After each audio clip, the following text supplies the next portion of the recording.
to Jessica Halber.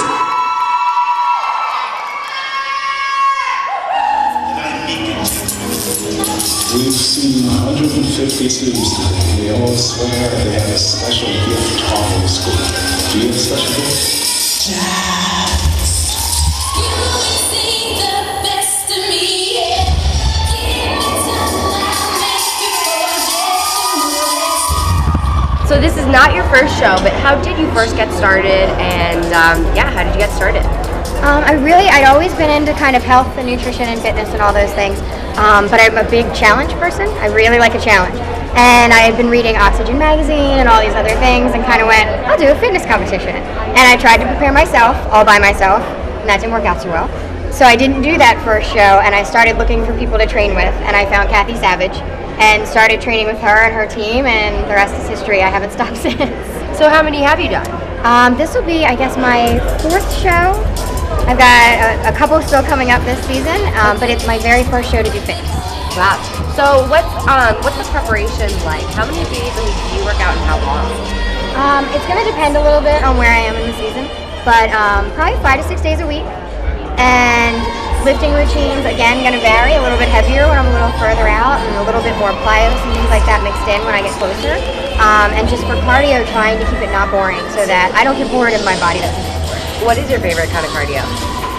You know, I hate it, but I love it. Getting on the StepMill and then doing like plyo intervals, like jumping off and dropping down and doing some push-ups and things, and then right back on the StepMill. What's your favorite body part to work out? Ooh, that's tough. Probably triceps. I get my fastest results with my triceps, so I've always been a fan of working out. And what's a sample upper body, I guess, tricep workout that you would do?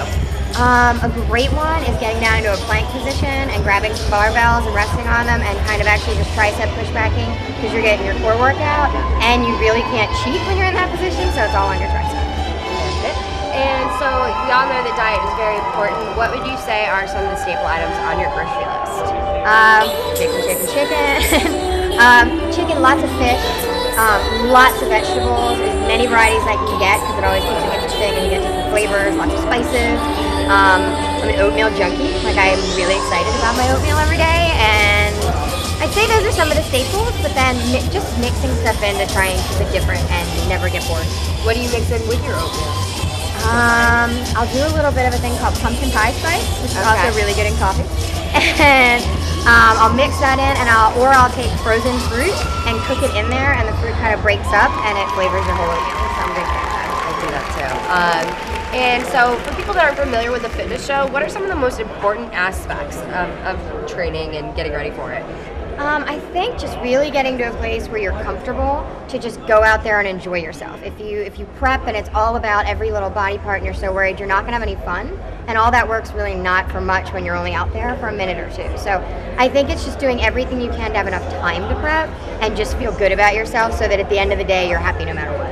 And you're wearing, it looks like a Harry Potter costume. Yes. Can you tell us a bit about that and why you're wearing it? This is a part of my Harry Potter costume. There was a necktie and some other elements to it.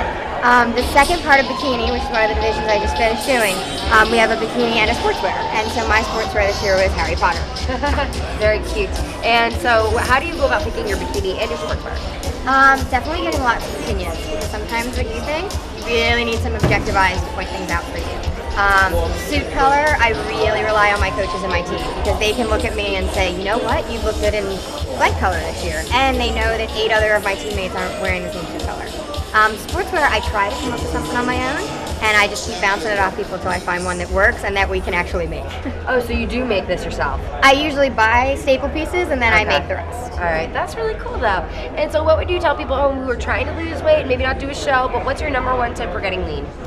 #1 tip for getting lean is just realize it's going to take time, and it's nutrition. Workouts are huge and important, but if you're not putting the right food in your body to fuel your workouts and after, you're not going to see the results you want. And if you're patient, the results will last. Whereas the crash diets and things like that, you're not going to get that 6-pack forever from a crash diet. And what have you eaten today so far? Let's see, I started the day with some sweet potato, some chicken. Let's see, I've already had a little bit of asparagus and some chicken. And then there were a few gummy worms and Smarties before going out for my fitness routine, just for a little sugar rush. Yeah. All right. Well, cool. Anything else you want to tell people at home who are kind of fascinated by this whole, what weird elements are there that people might not know about a fitness competition? I think they might not know just how much variety there is in the girls, in their backgrounds. Like, you get everybody from all different jobs, all different ages, all different body types. How they got there is different, and that they're just really fun to go watch because you kind of get a little peek in what it took everybody to get there. So I think if you haven't seen a show at least, you should come see it and talk to some competitors because a lot of the stereotypes that go with it broken right away. Yeah, well, what do you think is the hardest thing for you to overcome to get to where you are now? For me, it's definitely a time management thing. I'm always trying to make sure I have enough time to do everything. But to get up on stage, it was just to get over myself and do it and really focus on the having fun part. Awesome, thank you so much. Thank you.